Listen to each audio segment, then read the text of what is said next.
नमस्कार दोस्तों, आपके अपने चैनल हमारे संस्कार में आपका बहुत बहुत स्वागत है। आज हम आपके लिए एक ऐसी जानकारी लेकर आए हैं जिसकी ज़रूरत हर किसी को होती है। लेकिन उससे पहले अगर आप हमारे चैनल पर नए हैं और अभी तक आपने चैनल को सब्सक्राइब नहीं किया है तो प्लीज़ हमारे चैनल को सब्सक्राइब करें, वीडियो को लाइक करें, ज़्यादा से ज़्यादा शेयर करें ताकि इस जानकारी का लाभ दूसरे लोगों को भी मिल सके और इस कथा के श्रवण का लाभ दूसरे लोग भी पा सकें।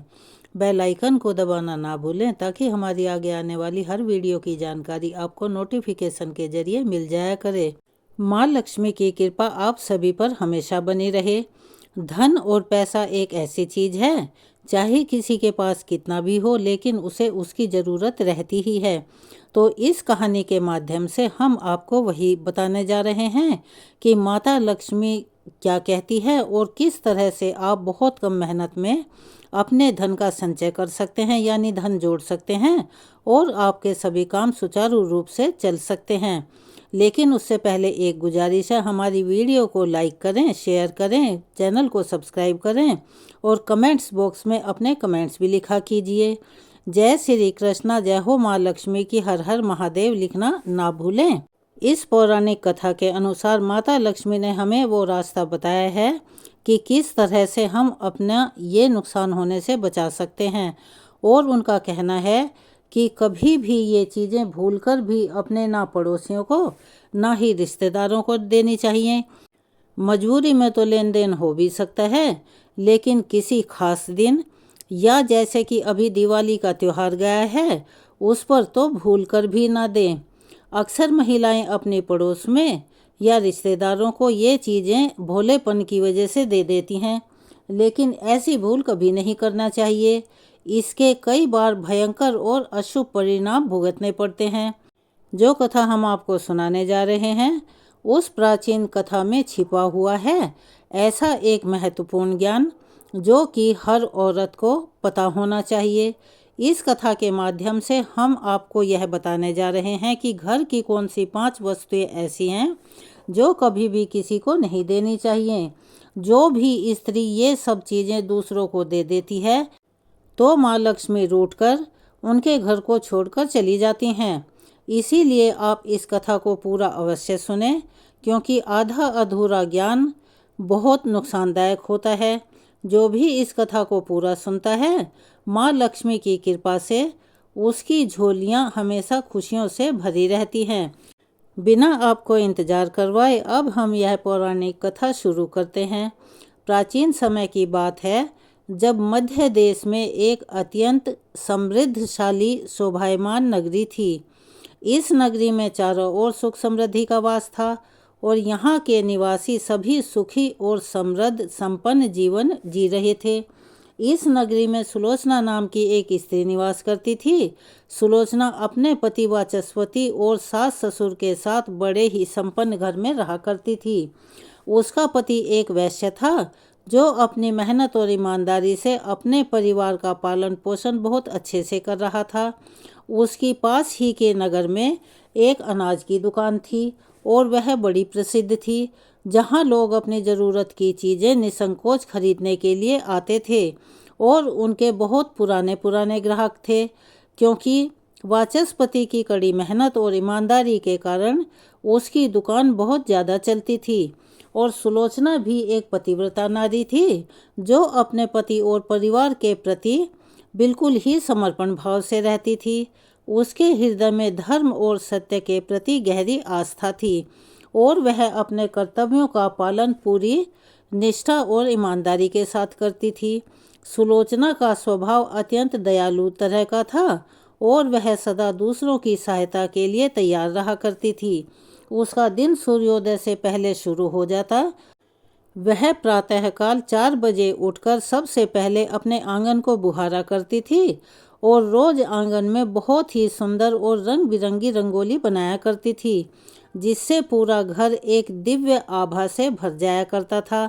इसके बाद वह पूरे घर की सफाई करती और फिर स्नान करके भगवान की पूजा अर्चना में लीन हो जाया करती थी। सुलोचना का ऐसा मानना था कि पूजा के बिना कोई भी दिन शुभ नहीं हो सकता। इसीलिए वह प्रतिदिन तुलसी के पौधे को जल चढ़ाती और देवी देवताओं की आराधना करती। उसके पूजा स्थल पर यानी के उसके मंदिर में सजीवता का आभास होता था, जहाँ दीपक की ज्योति और धूप की सुगंध चारों ओर फैल जाती और घर के माहौल को बड़ा ही खुशनुमा बनाती थी। सुलोचना के यह धार्मिक और कर्तव्यपरायण गुण उसे अन्य महिलाओं से अलग बनाते थे।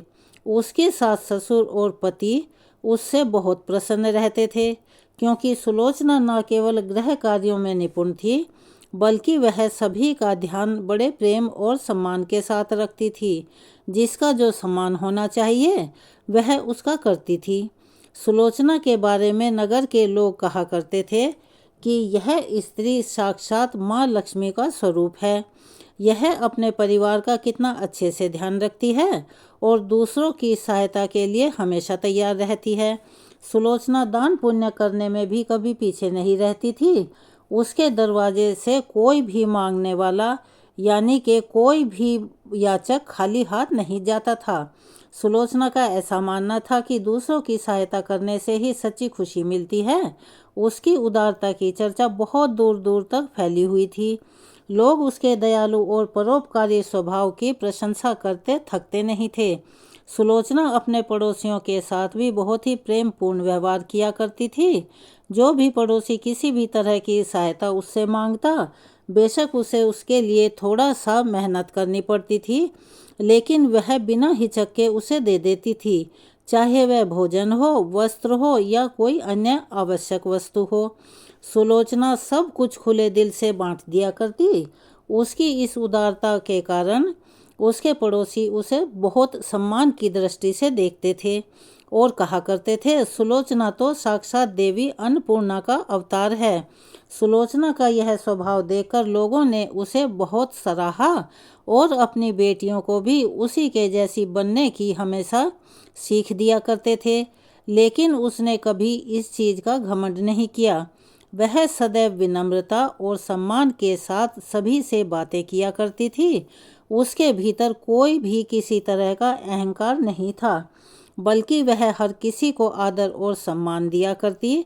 एक दिन सुलोचना का पति, जो अनाज का व्यापारी था, थके हुए कदमों से घर लौटा और उसके पति ने देखा कि सुलोचना हमेशा की तरह मुस्कुराती हुई उसकी प्रतीक्षा कर रही थी।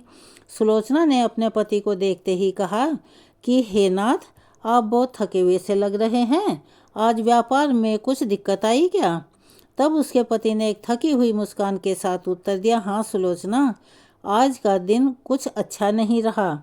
व्यापार में उतनी सफलता नहीं मिली जितनी की मुझे उम्मीद थी, लेकिन तुम्हारा चेहरा देखकर मेरी सारी थकान जाती रही। सुलोचना ने बड़े प्यार से कहा, आप चिंता ना करें, सब कुछ ठीक हो जाएगा। भगवान पर भरोसा रखिए। चलिए मैं आपके लिए भोजन लगाती हूँ, आप हाथ मुँह धो लीजिए। उसके पति ने अपने मन की चिंता को छुपाते हुए कहा, सुलोचना, तुम मुझे हमेशा हर समय सहारा देती हो।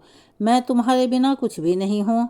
तुम्हारी सेवा और तुम्हारा समर्पण ही मुझे हर दिन आगे बढ़ने की शक्ति देता रहता है। सुलोचना ने अपने पति की बात सुनकर मुस्कुराते हुए कहा कि हे नाथ, मैं यह कोई एहसान नहीं करती, ये तो मेरा धर्म है। मैं आपसे बहुत प्यार करती हूँ और आपकी सेवा करना ही मेरे जीवन का उद्देश्य है। आप ही मेरे लिए सब कुछ हैं। इस प्रकार से सुलोचना और उसका पति दोनों ही एक दूसरे के साथ बड़े प्रेम से रहते थे और उसका पति अपने माँ बाप का और सुलोचना अपने सास ससुर का बहुत आदर सम्मान करते थे और वे एक दूसरे का ख्याल रखते थे। फिर एक दिन दोपहर के समय सुलोचना रसोई में काम कर रही थी, तभी उसकी पड़ोसन बसंती, जो उसकी बहुत अच्छी सहेली थी, उसके घर आई। उसका चेहरा चिंता के मारे लटका हुआ था।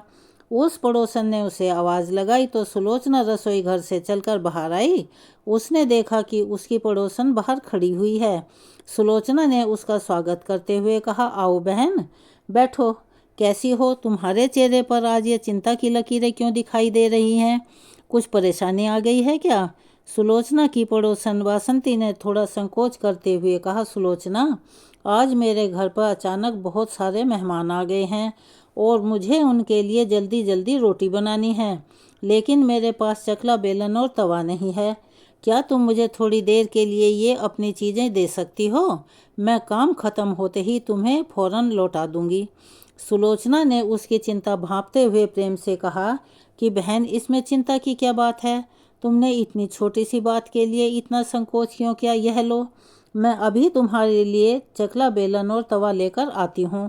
फिर सुलोचना अपनी रसोई घर में जाने लगी। कुछ समय बाद वह तवा चकला बेलन लेकर वापस लौट कर आई और उससे अपने पड़ोसन को दे दिया। चकला बेलन और तवा पाकर उसकी आंखों में आभार के आंसू छलक आए। उसने कहा, सुलोचना बहन, तुम हमेशा मेरी मदद करती हो और अगर मैं सच कहूँ तो तुम्हारे बिना मैं क्या करती। भगवान तुम्हें सदा खुश रखे। सुलोचना ने मुस्कुराते हुए कहा, अरे बहन, तुम और मैं तो एक जैसे ही हैं। जब मैं तुम्हारी जगह होती तो तुम भी मेरी मदद करती। अब तुम चिंता मत करो और जाकर जल्दी से अपना काम खत्म करो। बसंती ने सुलोचना को धन्यवाद दिया और चकला बेलन तवा लेकर वहां से चली गई। कुछ समय बाद सुलोचना फिर से अपने काम में लग गई। तभी उसकी दूसरी पड़ोसन कमला आई और उसका चेहरा भी उतरा हुआ था और चिंता की लकीरें दिखाई दे रही थी। उसने सुलोचना के घर के बाहर आकर आवाज़ लगाई। उसकी आवाज़ सुनकर सुलोचना किचन से बाहर आई। कमला के पास जाकर पूछने लगी कि बहन आओ, क्या हुआ? तुम इतनी परेशान क्यों हो? अगर कोई दिक्कत है तो मुझे बताओ, जो मैं कर सकती हूँ मैं अवश्य ही करूँगी। उसकी सहेली कमला ने आंखों में आंसू भरते हुए कहा, सुलोचना बहन, मैं बहुत परेशान हूँ। मेरे घर में बहुत गंदगी हो गई है और मेरे पास झाड़ू भी नहीं है। मैंने अपनी पुरानी झाड़ू फेंक दी थी यह सोचकर कि नई ले आऊँगी, पर अब कोई नई झाड़ू मिल ही नहीं रही है और घर बहुत गंदा हो गया है। मुझे समझ नहीं आ रहा कि क्या करूं। सुलोचना ने उसकी तकलीफ को समझते हुए कहा, लो, इतनी छोटी सी बात के लिए इतनी परेशानी हो रही है तुम्हें? मैं अपनी झाड़ू तुम्हें दिए देती हूँ, अपना काम निपटा कर फिर मुझे वापस कर देना। सुलोचना घर के अंदर चली गई और कुछ देर बाद वह झाड़ू लेकर वापस आई और उसने वह झाड़ू कमला के हाथ में दे दी। कमला झाड़ू पाकर बहुत खुश हो गई। कमला को प्रसन्न देखकर सुलोचना ने कहा, कमला, अब तुम इस झाड़ू को ले जाओ और अपने घर की साफ सफाई करो। घर को हमेशा साफ और स्वच्छ रखना चाहिए। कमला ने उसे धन्यवाद देते हुए कहा, बहन, मैं क्या कहूँ, तुम मेरे लिए भगवान के भेजे किसी दूत से कम नहीं हो। तुम्हारी यह झाड़ू मेरे लिए बहुत मददगार साबित होगी। मैं जल्दी से घर साफ करके तुम्हें अभी लौटा दूंगी। सुलोचना ने उसे सांत्वना देते हुए कहा कि कमला बहन, इसमें कोई हर्ज नहीं है। जब तुम्हारा काम खत्म हो जाए तो झाड़ू लौटा देना। तुम्हारा घर साफ सुथरा होना चाहिए ताकि तुम शांति से रह सको। कमला ने सुलोचना को धन्यवाद दिया और झाड़ू लेकर वापस चली गई। शाम होने को थी जब सुलोचना ने दरवाजे पर दस्तक सुनी। अब सुलोचना की तीसरी पड़ोसन रुक्मिणी उसके घर पर आई। वो उसका चेहरा भी उदास और लटका हुआ था। फिर सुलोचना भी चलकर रुक्मिणी के पास आई और बड़े प्रेम से कहने लगी कि रुक्मिणी बहन, आज तुम इतनी उदास क्यों दिख रही हो? अगर कोई समस्या है तो मुझे बताओ, जो मैं कर सकती हूँ तुम्हारे लिए ज़रूर करूँगी। रुक्मिणी ने थकी हुई आवाज़ में कहा, सुलोचना बहन, मेरी बेटी को देखने के लिए आज लड़के वाले आ रहे हैं, पर मेरी चिंता और दुखी होने का कारण यह है कि मेरे पास उसे पहनाने के लिए अच्छे कपड़े और गहने नहीं हैं। हमारे पास जो भी थोड़ा बहुत था वह सब बीमारियों में खर्च हो गया और उसके खर्चे के कारण मैंने अपने गहने और कपड़े सभी बेच दिए। अब क्या करूं, मेरी समझ में नहीं आ रहा। अगर तुम मेरी कुछ मदद कर सको तो मेरी बेटी के लिए कुछ गहने और एक साड़ी उधार दे दो। मैं तुमसे वादा करती हूँ कि काम खत्म होते ही मैं तुम्हें फौरन लौटा दूंगी। सुलोचना ने रुक्मिणी की तकलीफ को समझा और उसकी आंखों में आंसू देखकर उसका मन पिघल गया और उसने मन ही मन सोचा कि ये बेचारी कितनी मजबूर है, अपनी बेटी के लिए कुछ भी नहीं कर पा रही है। फिर उसने प्रेम से कहा कि रुक्मिणी बहन, तुम बैठो और दुखी मत हो। तुम्हारी बेटी मेरी छोटी बहन जैसी है, मैं उसे कैसे बिना साज सज्जा के छोड़ सकती हूँ। यह लो, मैं तुम्हें मेरी सबसे अच्छी साड़ी और गहने दिए दे रही हूँ। पहनकर वह किसी राजकुमार से कम नहीं लगेगी। रुक्मिणी की आंखों में कृतज्ञता के आंसू छलक पड़े। उसने कहा, सुलोचना, तुमने तो पल भर में मेरी सारी चिंताएं दूर कर दी। मैं यह एहसान कभी नहीं भूलूंगी कि तुमने मेरे लिए क्या किया है। भगवान तुम्हें सदा सुखी रखे। फिर सुलोचना घर के अंदर चली गई और कुछ समय बाद वह साड़ी और कुछ गहने लेकर लौट कर आई। उसने वह साड़ी और गहने अपनी पड़ोसन को दे दिए। सुलोचना ने उसे साड़ी देते हुए कहा, रुक्मिणी बहन, तुम्हारी बेटी का जीवन बसने वाला है, यह बहुत खुशी की बात है। अब तुम जल्दी से तैयारियां करो और इस बात की चिंता छोड़ दो यह साड़ी और गहने लो और अपनी बेटी को पहना दो, बाद में इसे लौटा देना। रुक्मणी ने सुलोचना को धन्यवाद कहा और बड़ी खुश होकर साड़ी और गहने लेकर चली गई। अपनी सभी पड़ोसनों की मदद करके सुलोचना को बड़ी प्रसन्नता हो रही थी। फिर जैसे ही रात होने को आई, सुलोचना ने दरवाजे पर एक और दस्तक सुनी। अब उसकी चौथी पड़ोसन भी कुछ मांगने के लिए उसके घर पर आई थी। जब सुलोचना ने अपनी पड़ोसन की आवाज़ सुनी तो वह चलकर दरवाजे पर आई। उसकी पड़ोसन गौरी थी। उसके चेहरे पर चिंता और परेशानी के भाव थे। तब सुलोचना ने उससे कहा कि गौरी बहन, आज तुम्हारे चेहरे पर ये चिंता की रेखाएं कैसी हैं? अगर कुछ परेशानी है तो निसंकोच मुझे बताओ। मैं जो भी कर सकती हूँ, जिस लायक हूँ, मैं अवश्य करूँगी। गौरी ने दुखी स्वर में कहा, सुलोचना, आज मेरे घर में बहुत परेशानी है। मेरा बच्चा बहुत भूखा है और मेरे पास उसे पिलाने के लिए बिल्कुल भी दूध नहीं है। मैं नहीं जानती कि अब क्या करूं। तुम हमेशा दूसरों की मदद करती हो, इसीलिए मैं सकुचाती शर्माती हुई तुम्हारे पास आ गई हूं। क्या तुम्हारे पास थोड़ा सा दूध पड़ा हुआ है जिसे मैं अपने बच्चे को पिला सकूं? सुलोचना ने गौरी की हालत देखी और उसका दिल भर आया। उसने एकदम से कहा, गौरी बहन, इसमें कौन सी बड़ी बात है?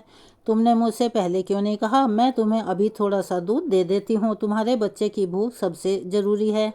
फिर सुलोचना घर के अंदर गई। थोड़ी देर बाद अपने हाथ में एक कटोरी में दूध लेकर वापस आ गई और उसने वह दूध का बर्तन अपनी पड़ोसन के हाथ में दे दिया।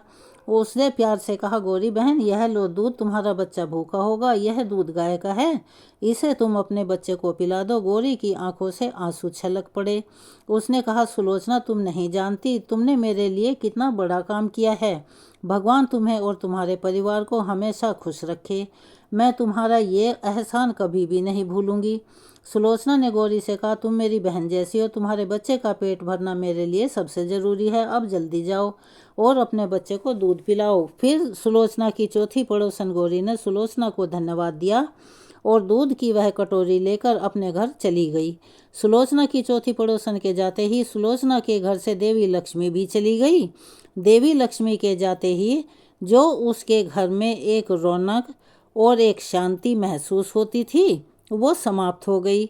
माता लक्ष्मी के जाने से घर में दरिद्रता प्रवेश कर लेती है, लेकिन सुलोचना इस बात से अनजान थी। माँ लक्ष्मी के रूठ कर जाने से आगे उसके साथ जो होने वाला था, उसकी उसने सपनों में भी कल्पना नहीं की थी। सुलोचना अपने सभी पड़ोसियों की मदद अपनी सामर्थ्य के अनुसार हमेशा कर देती है और प्रसन्न होकर फिर वापस घर का काम करने लग जाती है। फिर रात होते ही उसका पति घर पर लौट कर आया। सुलोचना अपने पति को प्रणाम किया और उसकी खूब सेवा की और रात को दोनों पति पत्नी आनंद से सो गए। फिर दूसरे दिन सुलोचना और उसका पति दोनों उठे तो उन्हें एक बहुत बुरी खबर सुनाई दी। एक आदमी दौड़ते हुए सुलोचना के घर पर आया और सुलोचना के पति से कहने लगा कि भाई, कल रात को किसी ने आपकी दुकान लूट ली है, यानी कि उसमें चोरी हो गई है और जितना भी माल था वो सब चला गया। सुलोचना का पति एकदम से घबरा गया और दौड़ते हुए अपनी दुकान पर गया तो वहां उसने देखा कि सारा माल किसी ने चुरा लिया है। वह देखने लगा कि दुकान में रखा हुआ सारा धन भी चोरी हो गया। वह वहीं बैठकर रोने लगा और अपने भाग्य को कोसने लगा। फिर वह दुखी और निराश होकर घर वापस लौट आया तो सुलोचना वहीं पर खड़ी होकर उसका इंतजार कर रही थी। वह सुलोचना के पास आकर खड़ा हो गया और कहने लगा, सुलोचना, हम बर्बाद हो गए। हमारा सारा धन चोरी हो गया और सारा सामान भी चला गया। सुलोचना कहने लगी कि आप चिंता मत करो, हमारे घर में अभी भी बहुत सारा धन रखा हुआ है, जिससे आप फिर से व्यापार शुरू कर लो। फिर सुलोचना अपने घर की तिजोरी में देखने लगी तो वह भी पूरी तरह से खाली दिखाई दी। उसके अंदर का भी सारा माल अब चोरी हो गया था। यह देखकर सुलोचना बहुत परेशान हुई और उसे समझ में नहीं आया कि यह सब कैसे हुआ। सुलोचना का पति उस पर बहुत गुस्सा हुआ और पूछने लगा कि सुलोचना, सच सच बताओ, हमारे घर में जो सारा धन रखा था वो कहाँ गया? तुमने किसे दिया? तब सुलोचना कहने लगी, मैं घर पर ही थी, सारा धन तिजोरी में ही था और किसने इसे कब चुरा लिया मुझे पता नहीं। सुलोचना का पति कहने लगा, यह जो तुम दूसरे लोगों को घर पर बुलाकर खिलाती हो और अनजान लोगों को घर में बुलाती हो, यह उसी का फल है और उन्हीं में से किसी ने हमारे घर का सारा पैसा चुरा लिया है। क्रोध में आकर सुलोचना का पति उसे भला बुरा कह के उसकी सास भी उसे बहुत कोसने लगी और कहने लगी, तुम ही इन पड़ोसियों के घरों की किसी भी समय कोई भी चीज़ देकर मदद करती रहती हो और बिना सोचे समझे कुछ भी उठा कर दे देती हो। उन्हीं में से किसी ने सारा पैसा चुरा लिया है। घर के सभी लोग सुलोचना को भला बुरा कहते हैं। फिर सुलोचना अपने पति को दिलासा देते हुए कहती है कि हे नाथ, मैंने मेरे कुछ गहने हमारी पड़ोसन को दे रखे हैं, मैं उसके पास से अपने गहने वापस लेकर आती हूँ। फिर सुलोचना उस गरीब पड़ोसन के घर पर गई तो वहाँ पर देखा कि वहाँ तो कोई है ही नहीं। वह स्त्री भी अपना घर छोड़कर सुलोचना के गहने लेकर भाग गई। सुलोचना वहाँ से भी निराश होकर लौट आई और अपने पति को सारी बात बता दी। सुलोचना की बात सुनकर उसका पति आग बबूला हो गया और सुलोचना को खूब गालियां देने लगा। सुलोचना का पति कहने लगा कि हे सुलोचना, तुम तो बड़ी पागल हो, तुम्हारे ही कारण हमारा सारा धन वैभव चला गया। तुम्हारे दान देने की आदत के कारण ही हमारे ऊपर यह मुसीबत आ गई है। अब तू इस घर में नहीं रह सकती, तू अभी और इसी वक्त इस घर को छोड़कर चली जा। सुलोचना कहने लगी कि हे नाथ, आपके सिवाय मेरा इस दुनिया में कोई नहीं है, मैं आपको छोड़कर भला कहाँ जाऊँ। सुलोचना का पति कहने लगा कि तू कहीं पर भी जा, मैं नहीं जानता, लेकिन अब मैं तुझे इस घर में नहीं रख सकता और ना ही तू यहाँ रह सकती। तेरे ही कारण मेरा सब कुछ बर्बाद हो गया है। तू इस घर में रहेगी तो बचा कुचा जो भी है वो भी सब खत्म हो जाएगा। सुलोचना अपने पति के हाथ जोड़कर विनती करने लगी कि हे स्वामी, ऐसा मत कहो, मैंने कोई गलती नहीं की, आपके बगैर मैं जीवित नहीं रह पाऊंगी, मुझ दासी को आप अपने घर से मत निकालो। लेकिन सुलोचना का पति ने उसकी एक बात भी नहीं सुनी और उसे अपने घर से धक्के मारकर निकाल दिया और कहने लगा, अब तू इस घर से चली जा और लौट कर कभी मत आना। चाहे तो कहीं नदी में कूद कर अपनी जान दे दे या कहीं भी कैसे भी अपने आप को ख़त्म कर दे, लेकिन तू इस घर में मेरे साथ नहीं रह सकती। फिर सुलोचना दुखी होकर रोते हुए अपने पति को के घर को छोड़कर चली गई। थोड़ी ही दूर चलने के बाद उसे माता लक्ष्मी का एक मंदिर दिखाई दिया। चलते चलते सुलोचना माता लक्ष्मी के मंदिर में गई और माँ लक्ष्मी के सामने बैठकर रोते रोते प्रार्थना करते हुए कहने लगी कि हे माँ, मैंने ऐसा कौन सा पाप किया है जो मेरी ऐसी दुर्दशा हो रही है। हे माँ लक्ष्मी, मैं तो नित्य आपकी पूजा करती थी, फिर भी आपने मेरा घर क्यों छोड़ा? कृपया मुझे बताओ माँ, मैंने ऐसा कौन सा अपराध कर दिया जो आप मुझसे रूठ गई हो। फिर सुलोचना वहीं बैठकर सोचने लगी, यदि मेरे पति मुझे स्वीकार नहीं करेंगे तो मैं जीवित रहकर भी क्या करूँगी। यदि मेरे कारण ही मेरे पति की ऐसी दुर्दशा हुई है तो मुझे जीवित रहने का कोई अधिकार नहीं है। इतना सोचकर सुलोचना अपने प्राण देने के लिए नदी की तरफ जाने लगी। नदी के पास जाकर सुलोचना माता लक्ष्मी से प्रार्थना करने लगी कि हे माँ, अब मैं अपने प्राण देने जा रही हूँ। यदि मेरे द्वारा तुम्हारी पूजा में कोई कमी रह गई हो या मुझसे कोई भूल हो गई हो तो मुझे माफ़ कर देना। मैं अपने पति के बगैर जीवित नहीं रह सकती। अब मैं इस नदी में कूदकर अपने प्राण दे दूंगी। इतना कहकर सुलोचना नदी में कूदने ही वाली होती है कि माँ साक्षात रूप से उस स्थान पर प्रकट हो जाती हैं। माता लक्ष्मी का यह स्वरूप अत्यंत दिव्य और तेजस्वी था। उनके प्रकट होते ही वातावरण में शुद्धता और पवित्रता फैल गई। माँ लक्ष्मी सुलोचना से कहने लगी कि बेटा रुक जाओ, सुलोचना रुक जाओ, पुत्री तुम यह क्या कर रही हो। सुलोचना आंखें खोलकर देखने लगी कि साक्षात माँ लक्ष्मी उसके सामने खड़ी हैं। माँ लक्ष्मी के दर्शन करके सुलोचना बहुत प्रसन्न हुई और माँ को बारंबार नमस्कार करते हुए कहने लगी, हे माँ लक्ष्मी, मुझे क्षमा करो, मैं बहुत बड़ा पाप करने जा रही थी, क्योंकि आत्महत्या से बड़ा पाप तो कुछ भी नहीं है। तब देवी लक्ष्मी कहने लगी कि हे सुलोचना, मनुष्य को स्वयं अपने प्राण नहीं लेने चाहिए, यह महापाप है। ईश्वर ने जो शरीर प्रदान किया है यह उसकी ही धरोहर है, उसे कभी भी ऐसे नष्ट नहीं करना चाहिए।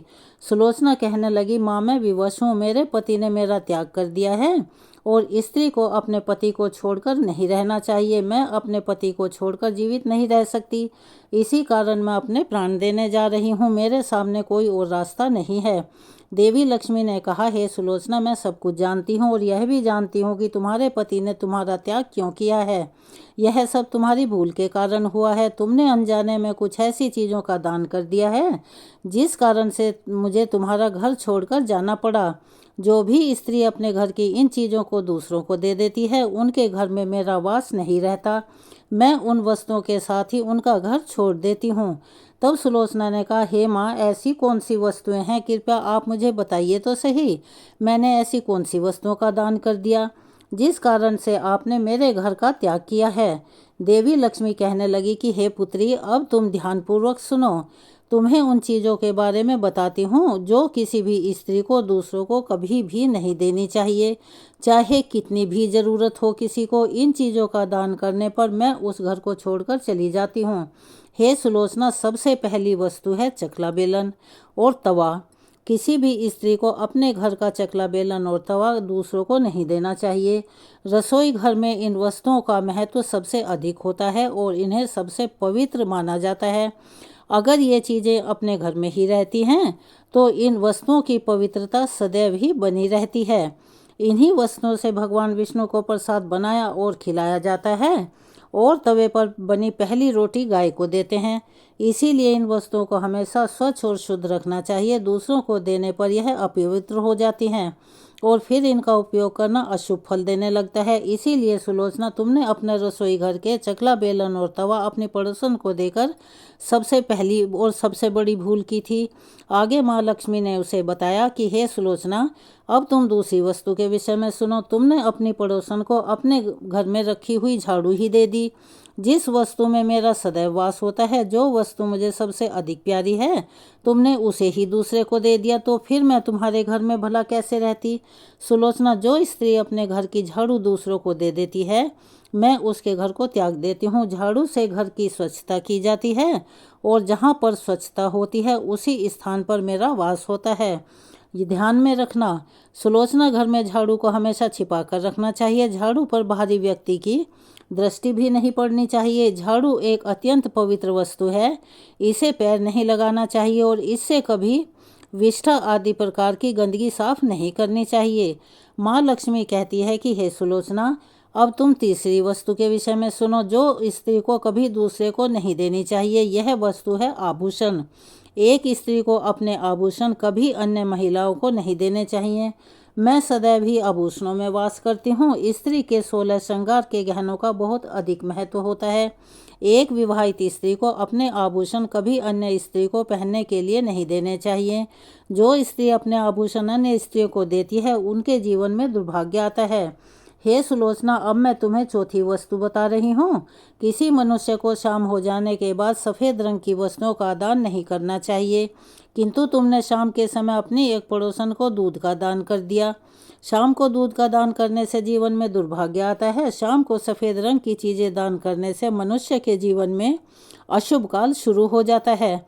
माँ लक्ष्मी कहती है, हे सुलोचना, अब मैंने तुम्हें उन सभी वस्तुओं के बारे में बता दिया है जिनका कभी भी दान नहीं करना चाहिए, ना किसी को वैसे देनी चाहिए।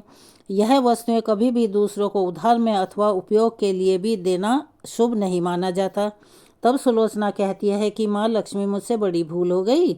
मैं इन बातों से अनजान थी। कृपया मुझे क्षमा कर दो। अब मुझे प्रायश्चित करने का उपाय बताओ। देवी लक्ष्मी कहती है कि सुलोचना, तुमने प्रायश्चित पहले ही कर लिया है, इसीलिए तुम अपने घर लौट जाओ। मैं तुम्हें तुम्हारा संपूर्ण वैभव और धन संपत्ति लौटा रही हूँ।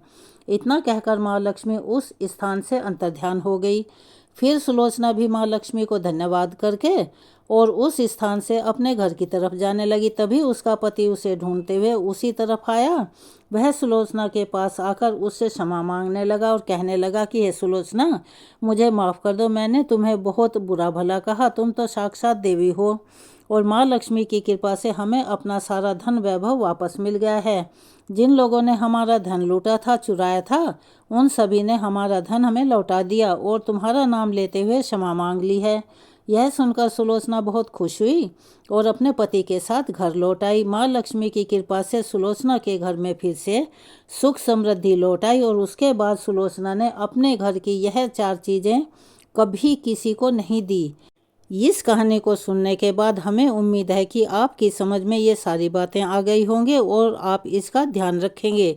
अगर आप हमारे चैनल पर नए हैं और अभी तक आपने चैनल को सब्सक्राइब नहीं किया है तो आप सभी से निवेदन है कि प्लीज़ हमारे चैनल को सब्सक्राइब करें, वीडियो को लाइक करें, ज़्यादा से ज़्यादा शेयर करें ताकि इन कथा के जो जानकारियां हैं वे और लोगों तक भी पहुंच सकें। बेल आइकन को दबाना ना भूलें ताकि हमारी आगे आने वाली वीडियो की हर जानकारी आपको नोटिफिकेशन के जरिए मिल जाया करे। कमेंट्स बॉक्स में जय हो माँ लक्ष्मी की, जय श्री कृष्ण, हर हर महादेव लिखना ना भूलें। अपना सहयोग और प्यार हमें ऐसे ही प्रदान करते रहें। धन्यवाद।